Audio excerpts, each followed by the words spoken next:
کله مو د جوارو ټنډول یا ډوډه کړې ده؟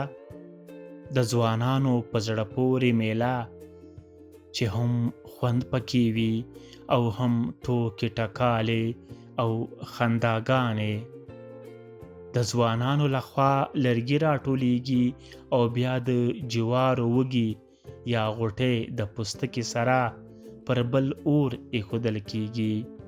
په هغو سیمو کې چې غوټې یا د ځنغوزیو ونې لري، کله کله د جوارو د غوټیو او د ځنغوزیو د غوټو ګډ ټنډور هم ترسره کیږي.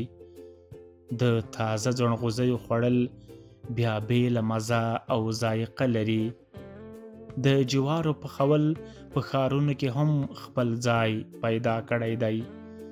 د اور په لمبو مالګه ګرمیږي او د جوارو وږي یا غوټۍ پکې وریتیږي چې خلک یې په ډیر شوق اخلي او دانې ترې په ګوتو تشوي او په خوند یې خولې ته اچوي او خپل مجلسونه پرې ګرموي.